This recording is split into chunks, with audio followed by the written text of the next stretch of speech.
Welcome to a new What I Eat in a Day. I honestly can't get over how bad the lighting is during the winter, but anyways, this morning I decided to make banana pancakes using my baked oatmeal recipe. And I will link that recipe below, but the ingredients are a banana, rolled oats, ground flax seeds, baking powder, salt, cinnamon, and plant milk. And if you would want it to be higher in protein, you could also add plant-based protein powder. You may need to add some extra plant milk if you do. But yeah, then you just want to blend everything together into a smooth pancake batter. In the original oatmeal recipe, there are apples, so you could fry apples on the side with cinnamon, but I didn't do it this time, as you will see in a bit. I fried the pancakes in some coconut oil, and I still feel like I haven't quite mastered how this pan works because I keep burning stuff. And as you will see in a bit, these pancakes got a little burnt, but normally I would not make the pancakes this burnt because it's healthier to not eat burnt food. So whenever I'm cooking, I try to cook on low to medium heat, never high heat, but the problem with this pan is that if you have it too low, then the food will just stick, so you kind of need the pan to get hot. But yeah, I still haven't quite mastered it, as I said. It's very tricky. And I could get another pan, but the material of my pans is very important to me because stainless steel is said to be safe.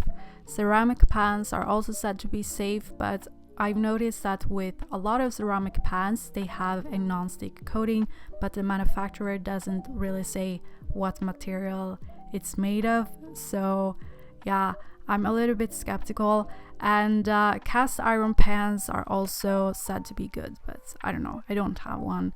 I lightly heated up some frozen blueberries and had them with the pancakes.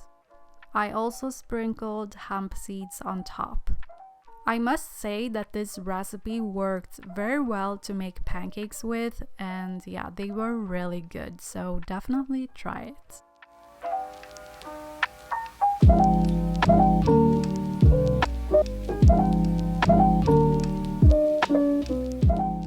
For lunch, I had this leftover sort of like fried rice and lentils.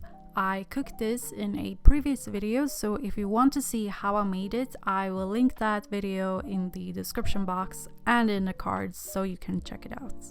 Like usual, I also had half of an avocado with that.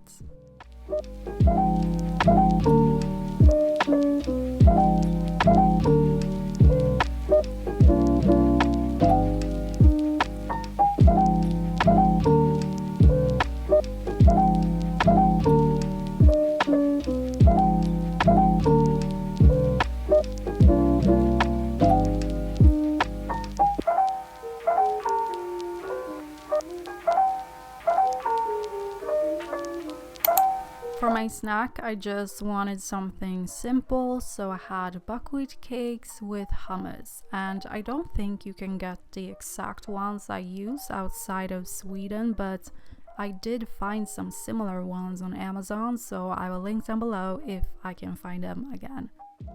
I also sprinkled some dried dill on top just for a little bit of extra flavor.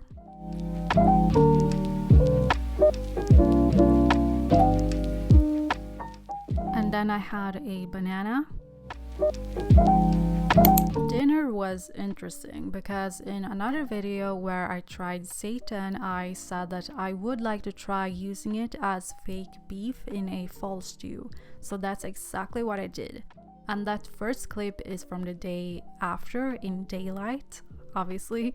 For the cooking process, you have to deal with the horrible yellow lighting. I'm sorry. Anyways, I used seitan from the store. You can make your own, but I personally have never tried it. I cut it into chunks like these and then I just set them aside. In my opinion, the texture is not like meat, at least not exactly, so you don't really feel like you're eating meat. Then I added red onion and garlic to a pot, and by the way, this was the first time I tried this recipe and I have made some minor adjustments after trying it again, so you can find a link to the complete and full recipe in the description box. And so for my first try, I did fry the seitan in avocado oil on the side, but I have also fried them directly in the pot, which works just as fine, if not better. But regardless, I added them to the pot after frying the onion and garlic for a while.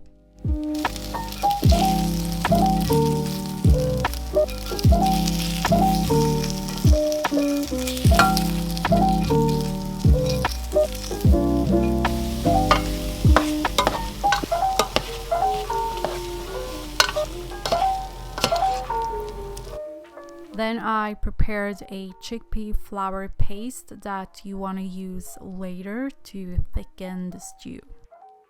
You could of course use cornstarch to thicken, but I like this chickpea flour mixture and it also provides just a hint of more protein. But if you're not familiar with seitan, you should know that it's pretty high in plant-based protein, so technically you don't need to add more, but yeah.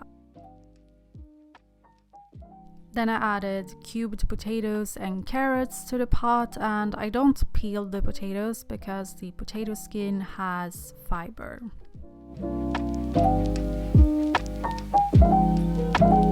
Then I added paprika powder and dried thyme.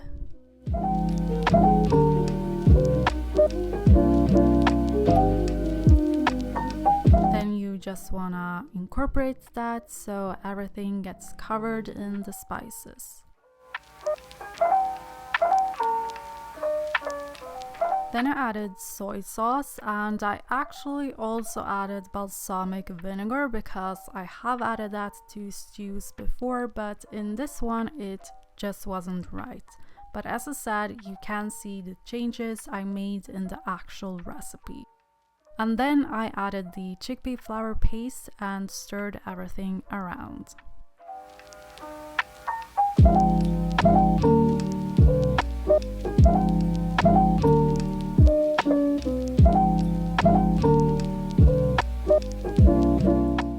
So I let that cook for a short while stirring before I added water, herb salt, and bay leaves. And if you don't have herb salt, you can use veggie stock powder or vegetable bouillon cubes. I hope I said it right.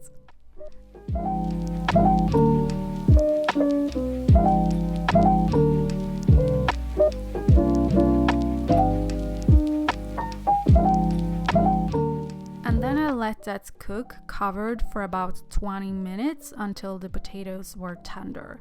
And if you want the stew to be even thicker, you can mash some of the potatoes. However, I found that the stew got thicker as it cooled down a bit, so this is not really needed. Towards the end, I added frozen and thawed green beans, and I let it cook for a few minutes before removing the bay leaves.